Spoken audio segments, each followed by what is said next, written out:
Здравствуйте, самые лучшие зрители. Меня зовут Полина.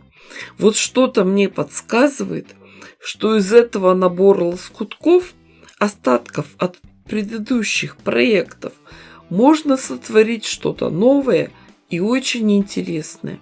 Будем придумывать. Для начала сделаем основу.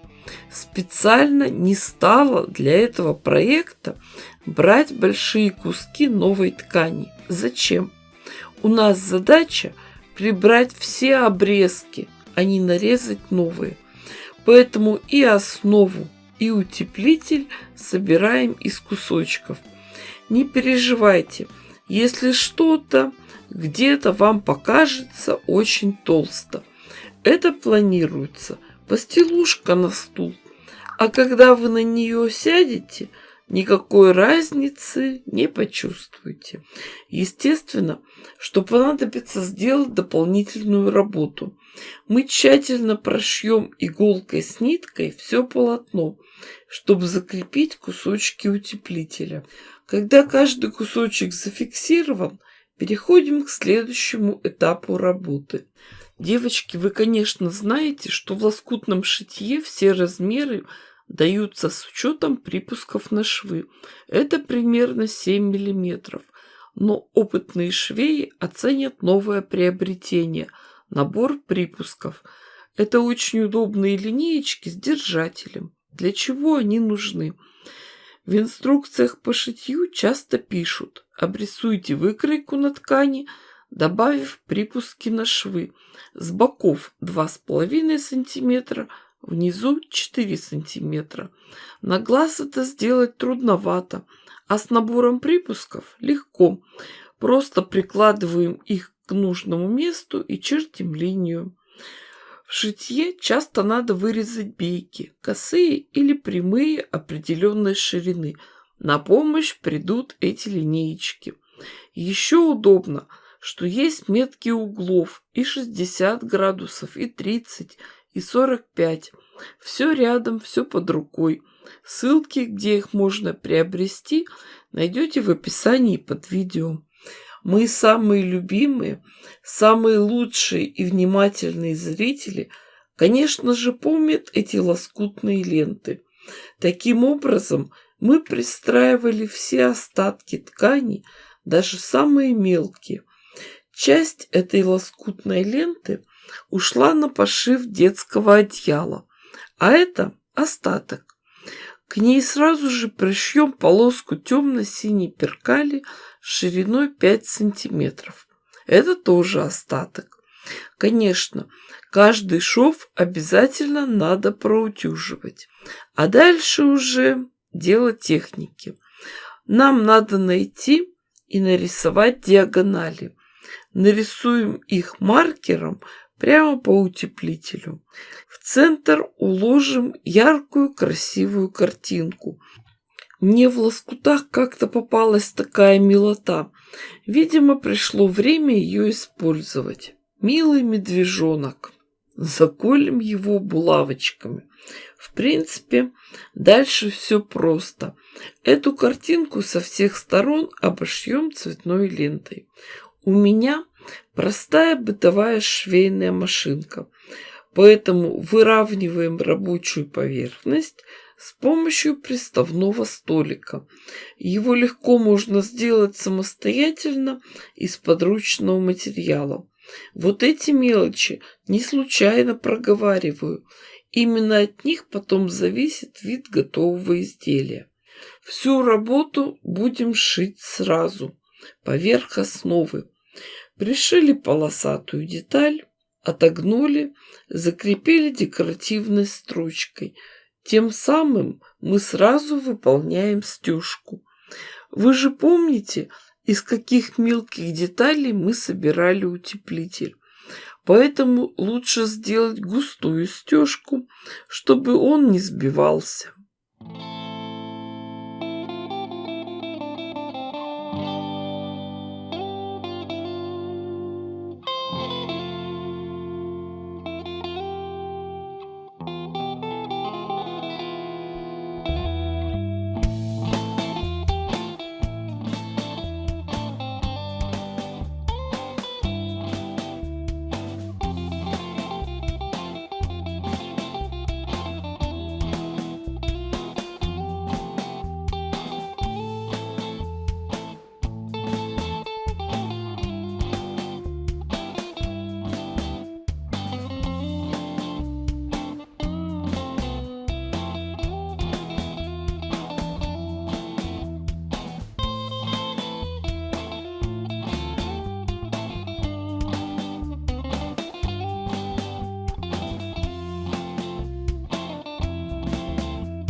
На следующем этапе мы закроем две другие стороны. Также все сразу закрепляем, прошиваем декоративной строчкой.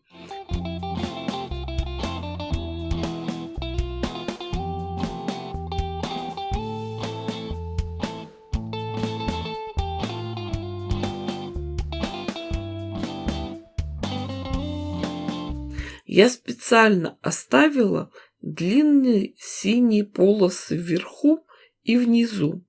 В этом месте можно пришить декоративные элементы или вышить доброе пожелание.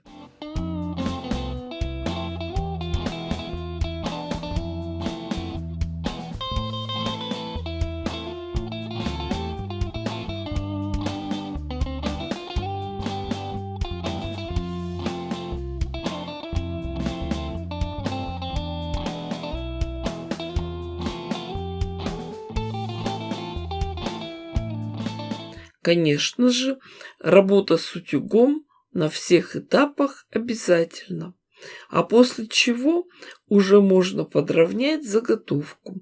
Теперь остается только закрыть свободное пространство. Кстати, вы знаете, что лень – это двигатель прогресса. Вот человеку было лень на себе носить тяжести, и он изобрел колесо. А мне лень потом обшивать края бейкой. Поэтому полоски выкроем чуть шире, чем надо.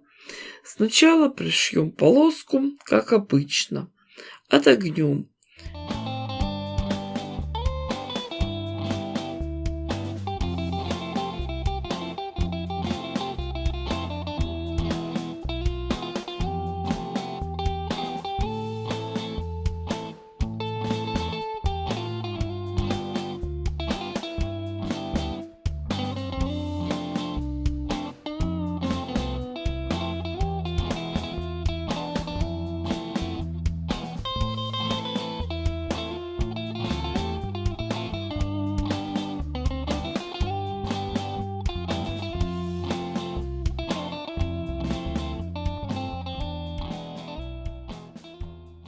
Сделаем отделочную строчку, а потом излишек ткани уберем на изнаночную сторону, сделаем подгибку и прошьем на швейной машинке.